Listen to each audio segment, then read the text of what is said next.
म्हणून एक वेगळ्या पद्धतीचं समाजकारण करून या समाजाला न्याय देण्याचं काम, त्या समाजाची ओळख निर्माण करण्यात जसं 12व्या शतकात महात्मा बसवेश्वरांनी केलं, तेच काम प्राध्यापक मनोहर धोंडे सरांनी केलेलं आहे. अनेक जाती उपजाती आपल्या ओळख विसरून गेले. गवळी समाज मोठ्या संख्येने महाराष्ट्रामध्ये सर्वदूर आहे. तेली समाज आहे, बुरट समाज, त्यांच्यापर्यंत कोणी पोहोचले नव्हते. आम्ही जेव्हा जायचो होतो त्यांना माहिती नव्हतं. ते लिंगायत म्हणायचे, परंतु महात्मा बसवेश्वरांचंही नाव माहिती नव्हतं त्यांना.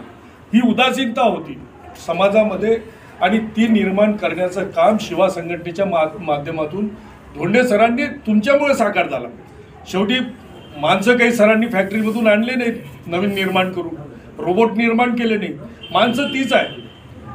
आपण पूर्वी होतो या समाजात, परंतु दिशा देणारा कोणी व्यक्तिमत्व नव्हतं, नेतृत्व नव्हतं. ते देण्याचं काम शिवा संघटनेच्या प्राध्यापक मनोहर धोंडे सरांनी केलं. एक फार मोठं काम आहे आणि म्हणून सूचना झालेल्या चांगल्या आहे. आपण बसलो या ठिकाणी महात्मा बसवेश्वरांची जयंती करण्यासाठी. आता एक आपण सूचना केली की आपण सगळ्यांनी एकत्रित व्हायला पाहिजे. कोण नाही म्हणतं, याला कोणाचा विरोध नाही आहे, परंतु विनाकारण तेढ निर्माण करून, म्हणजे माझ्या अनुभवातून मी सांगतो, एकत्रीकरण का नाही होत आहे. महात्मा बसवेश्वरांची ओळख खऱ्या अर्थानं देण्याचं काम शिवा संघटनेने धोंडे सरांनी केलेलं आहे. या महाराष्ट्रात दिल्लीच्या संसद भवनापासून तर अगदी तुमच्या ग्रामपंचायतीपर्यंत सर्वत्र आज महात्मा बसवेश्वरांचा जयंतीनिमित्त शासकीय जयंती, जसा उल्लेख केला मी, सरकारच्या खर्चातून तुम्ही आम्ही नाही करायचं आणि भांडत बसायचं नाही.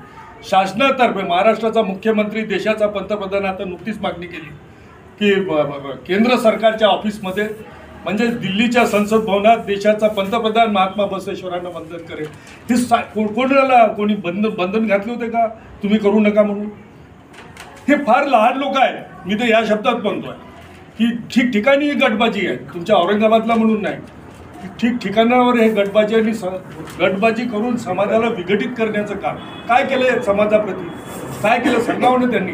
शिवा संघटनेचा आलेख आहे. आरक्षणापासून सामाजिक, धार्मिक, आर्थिक सर्व आघाड्यांवर शिवा संघटना लढत असताना त्यांनी एक पैशाचं त्यांचं योगदान नाही. कुणी दिसला नाही मोरक्या त्या नियोजनामध्ये. मोरक्यात दिसला नाही, कोणी शाबासकी दिली नाही. फार छान काम केलेलं आहे तुम्ही. महात्मा बसवेश्वरांच्या संदर्भात तर पूर्ण काम कोणी PhD वाल्यांनी केली नसेल, संशोधकवाल्यांनी केली नसेल.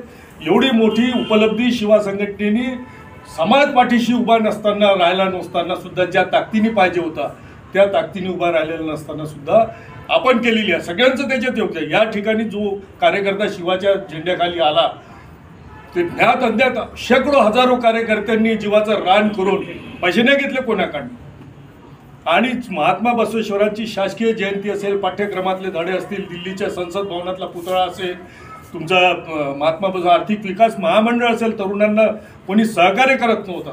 धोंडे सरांचं सातत्याने, म्हणजे आबा पाटील असतानापासून किंवा त्याही पूर्वीपासून महात्मा बसवेश्वर आर्थिक विकास महामंडळ झालं पाहिजे.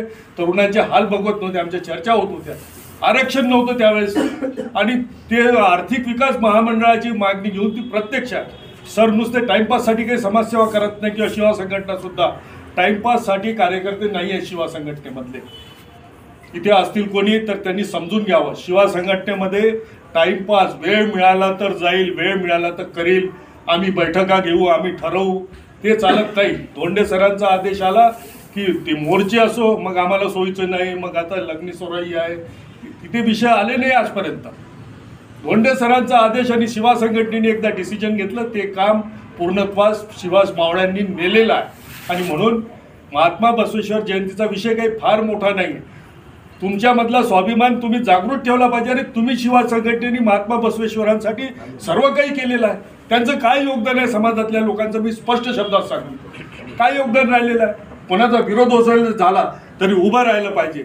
सरकारकडनं तुम्ही खेचून आणू शकता एवढी ताकद तुमच्या मनगटात धोंडे सरांनी निर्माण केलेली असताना, हा येईल तो येईल असे हौसे गवसे नवसे त्यांच्या भरोश्यावर समाज चालत नसतो, हे धोंडे सरांनी दाखवलेलं आहे. आणि म्हणून मगाशी त्या शिवानी उल्लेख केला की कडवट मावळे, एक चांगल्या शब्दामध्ये, तुम्हाला गर्दी निर्माण होते पण पहिले दर्दी निर्माण करावे लागतात. ते दर्दी मग जमले की मग आपोआप हजारोंची संख्येने, लाखोंच्या संख्येने. कपिलदार बघताय तुम्ही काय होतं 10 वर्षापूर्वी, 15 वर्षापूर्वी, 20 वर्षापूर्वी मी गेलेलो आहे. काही नव्हतं तिथं. आज लाखोंनी उभं राहायला जागा नाही आहे अशी ती हालत आहे. ते केवळ शिवा संघटनेमुळे आहे. आणि म्हणून फार मोठे विषय काही नाही आहेत. महात्मा बसवेश्वर जयंती, अरे एवढं मोठ्या सरकारला तुम्ही हादरवलं आणि इथे एका गावामध्ये काय घाबरायचं कारण नाही. प्रत्येकाने जोशाने प्रामाणिकपणे केली. एक सूचना फार चांगली केली सराटे आप्पांनी, अतिशय महत्त्वाची सूचना आहे. मी वारंवार सांगत असतो, अनिल गोडेकर इथे व्हॉट्सअपचे बसलेले आहेत, सोशल मीडियाचे. सोशल मीडिया आवश्यक आहे. आणि आज अशी दुर्दशा झाली आहे सर की आज शिवा संघटनेचा पॅरेंट बॉडीचा कार्यकर्ता पदाधिकारी, शिवा संघटनेचे जे पॅरेंट बॉडीचे लोक आहे म्हणजे शिवा संघटना, सोशल मीडिया नाही, विद्यार्थी आपली संघटना असो किंवा आघाड्या असतील, महिला आघाडी असतील, ह्या सगळ्या आघाड्या आता केवळ सोशल मीडियावरच चालू आहे. आणि सोशल मीडियावर संघटना चालत नाही. घरामध्ये तुम्ही जिथपर्यंत लोकांच्या प्रत्यक्ष संपर्कात येणार, घराघरामध्ये तुम्ही गेले पाहिजे. कार्यक्रम हे निमित्त आहे, तुम्हाला लोकांपर्यंत जायचं. शिवा संघटनेचा विचार, शिवा संघटनेने काय केलं, केवळ महात्मा बसवेश्वरांची जयंती आहे कार्यक्रमाला या एवढं बोलून नाही, तर शिवा संघटनेने तुमच्यासाठी काय केलं, समाजासाठी काय केलेलं आहे हे सांगण्याचं कार्यसुद्धा या संपर्क दौऱ्यातून तुमच्या वतीने व्हायला पाहिजे. लोकांना माहिती असेल तरी सांगा की बाबा माहिती होतं नाही, ते मीटिंग झाली, सर आले होते. तुम्हाला सांगता आलं पाहिजे. आरक्षणाचे लढे असतील, तुमचे महात्मा बसवेश्वर जयंतीच्या उपलब्धी असतील, सांगितलं मी तुम्हाला की आज महात्मा बसवेश्वरांना लोकांपर्यंतच नाही तर साता समुद्रापलीकडे नेल्यापर्यंतचं काम शिवा संघटनेने केलेलं आहे. इतकं प्रचंड काम तुमच्या ऊर्जेतून धोंडे सर करू शकले. एकटा माणूस काही करू शकत नाही, त्याला साथ मिळायला पाहिजे. आणि असे शिवाजी महाराज छत्रपती शिवरायांचं उदाहरण तुमच्या आमच्या समोर आहे. एवढ्या मोठमोठ्या सत्तांना हादरा देण्याचं काम मनात आणि मनगटात जर जोर निर्माण करता आला तर करता येतं. हे तेव्हापासून सरांनी दाखवलं. अतिशय सामान्य कोण होतं, आज कोण आहे, आपले राजकीय संबंध सरांचेही नाही, कोणी वारसदार आहे का त्यांचे, पण सर स्वयंभू आहेत आणि त्यांनी आपले स्वयंभू हे सगळे निर्माण केलेले आहेत. आणि म्हणून महात्मा बसवेश्वर जयंती 894 महाराष्ट्रात धूमधडाक्यात करत असताना संभाजीनगरमध्ये सुद्धा कोण येते कोण नाही ठरवून टाका, टीम करा. जिल्ह्यात कोणत्या तालुक्यामध्ये कोण जाणार, सगळ्या तालुक्यामधलं नियोजन कोणाला होत नसेल तर